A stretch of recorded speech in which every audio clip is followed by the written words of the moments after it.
E aí galera do Me Salva, agora que a gente viu as funções exponenciais, vamos falar sobre as funções logarítmicas, que a gente vai ver que é o inverso da função exponencial.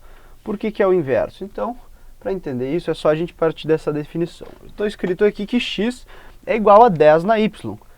O logaritmo é uma maneira diferente de tu escrever essa função exponencial. Então o que eu vou fazer aqui, eu vou dizer que o y é igual ao logaritmo na base 10 do número x. O que eu fiz aqui então? Olha só, eu sei que 10 elevado na y, então é aquela regrinha que a gente aprende normalmente. Tu pega a base, eleva no y e faz igual ao x. Então, essa aqui é a definição do logaritmo. Dessa definição, surgem algumas consequências. Como assim? Olha só, lembra que aquela função exponencial que a gente avaliou na última aula? Se a gente tem x igual a 10 na y, nota que o x, se a gente lembra daquele gráfico da exponencial lá, ele era assim, né? O x é sempre maior que zero. Então, uma das consequências do nosso logaritmo é que o nosso x, que é também chamado de logaritmando, ele tem que ser maior que zero. Além disso, vamos pensar o que aconteceria se essa base aqui fosse 1. A gente teria 1 na y igual a x. Só que 1 elevado na qualquer coisa é igual a 1. Então não faz sentido a gente ter uma base 1 aqui. Portanto, a minha base aqui, que eu posso chamar de b, por exemplo, ela tem que ser diferente de 1. Isso aqui a gente viu que são duas condições que delimitam o domínio da função logaritmo. O que mais? Então, dessa definição aqui, vamos lembrar quais são as propriedades dos logaritmos. Lembra que isso aqui é uma revisão, né? Não, é para tu saber já mais ou menos o que é um logaritmo, pelo menos. Então, o logaritmo de a vezes b pode ser escrito como o logaritmo de a mais o logaritmo de b. Lembrando que quando eu não boto a base aqui, significa que eu estou trabalhando com a base 10. O logaritmo de a sobre b, então, vai ser o logaritmo de a menos o logaritmo de b. Logaritmo de b na base a, agora a gente pode fazer uma mudança. A gente vai fazer o logaritmo na base 10 agora de b, dividido pelo logaritmo na base escolhida, que é 10 no caso, de a. E uma das mais importantes, provavelmente, é o log de a elevado na b, que é igual a b vezes o log de a. Essa aqui é uma das mais importantes que a gente vai estar trabalhando. Lembradas essas propriedades aqui, vamos ver como é que é o gráfico da nossa função logaritmo. Então a gente tem aqui um esquema parecido com o que a gente fez na última aula, só que para a função logaritmo agora. Então vamos fazer essa tabela aqui. Lembra o seguinte, ó, a gente tem aqui a base 10, primeira coisa, e outra, o nosso x ele tem que ser maior que zero, portanto essa parte do nosso gráfico do logaritmo aqui nem vai existir. Ele só existe aqui para x positivo. Bom, vamos começar com x igual a 1, já vamos ver por quê. Se x é 1, o que acontece? Log 10 de 1, 10 elevado na y igual a 1. Qual número que eu elevo o 10 para dar 1? Essa é a pergunta que tu faz. Qual número que eu elevo o 10 para dar 1? Elevo na 0. Qualquer número elevado na 0 dá 1. Então a gente tem aqui o ponto 1 e 0. Agora, em vez de eu fazer x igual a 2, eu vou fazer x igual a 10.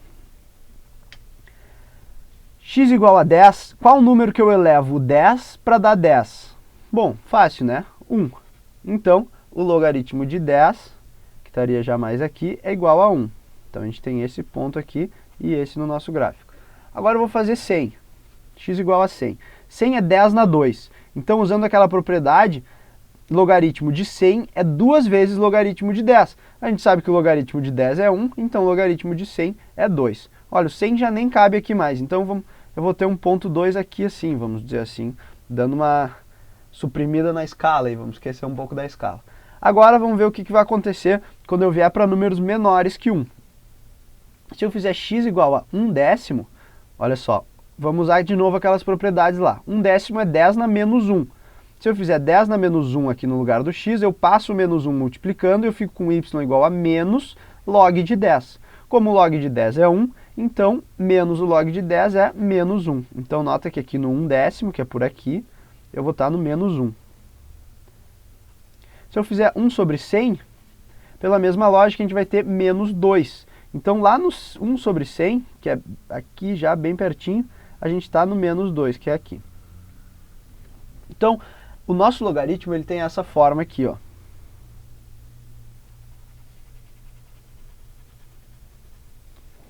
Esse aqui é o logaritmo. Como é que eu sei que ele é a função inversa da minha exponencial?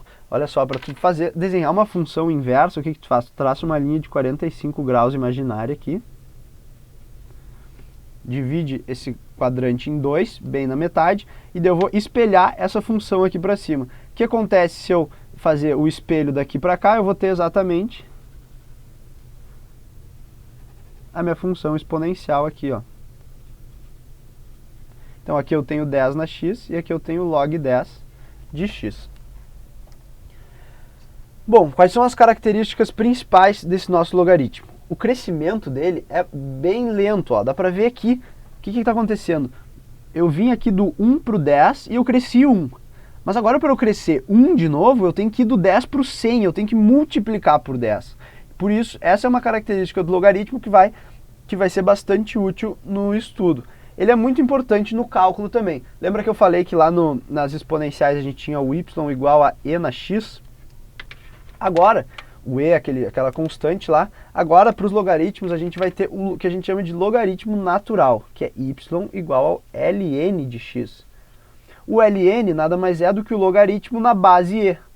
Então, no cálculo, normalmente, tu vai estar trabalhando com o logaritmo natural. Tu vai ver por que esse nome natural. Na verdade, é porque tem muitos processos da natureza que ocorrem segundo essas duas funções aqui. Por isso que a gente chama de logaritmo natural.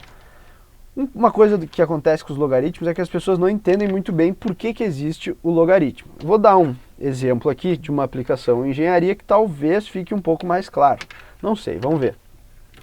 Olha só, vamos supor que a gente tem aqui um gráfico lá, em que eu tenho, como eu sou da engenharia elétrica, eu vou fazer uma coisa relacionada com a engenharia elétrica. Aqui, ó, nesse gráfico, nesse eixo X, eu vou ter a minha frequência. Tá? E aqui, na saída, eu vou ter a amplitude. Não precisa entender exatamente fisicamente o que é isso, é só para realmente ser uma aplicação. Agora vamos supor que quando eu tenho uma frequência 1, eu tenho uma amplitude 1. Agora quando eu tenho uma frequência 10, aqui é 1, então. Quando eu tenho uma frequência 10, eu tenho uma amplitude 2. Quando eu tenho uma frequência 100, que é lá na frente, eu tenho uma amplitude 3. Isso é muito comum, esse tipo de gráfico. Então eu tenho esses pontos aqui, ó. Nota que isso aqui está se comportando mais ou menos como o meu logaritmo lá, ele está decrescendo assim, decrescendo não, mas crescendo cada vez mais devagar. Tá, e aí, por que isso aí é importante? Agora, nesse segundo gráfico, ele é o mesmo que esse, só que aqui na frequência, em vez de eu escrever a frequência de forma linear, o que significa de forma linear? Com espaços iguais entre as coisas. Então, do 1 para o 10, eu tenho um espaço de 9. Então, do 10 para o 19, eu vou ter o mesmo espaço que eu tenho do 1 para o 10. Agora, eu vou escrever como o logaritmo da frequência, esse eixo aqui.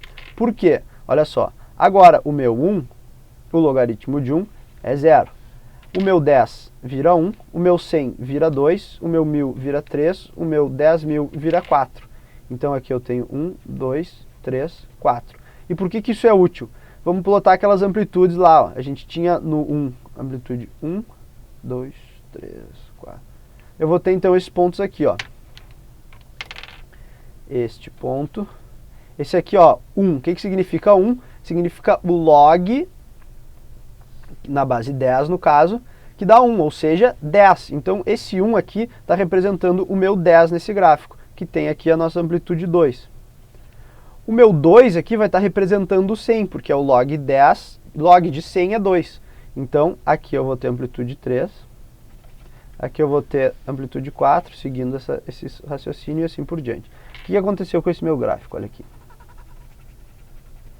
Esse meu gráfico aqui, ó, ele é uma reta.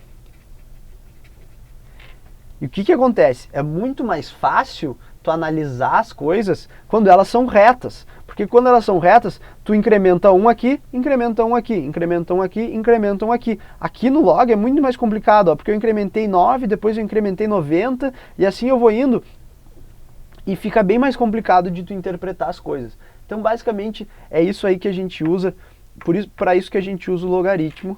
Não só isso, claro, tem muitas outras aplicações, mas isso é para tu ter uma ideia do porquê que existe esse logaritmo, porquê que inventaram essa coisa.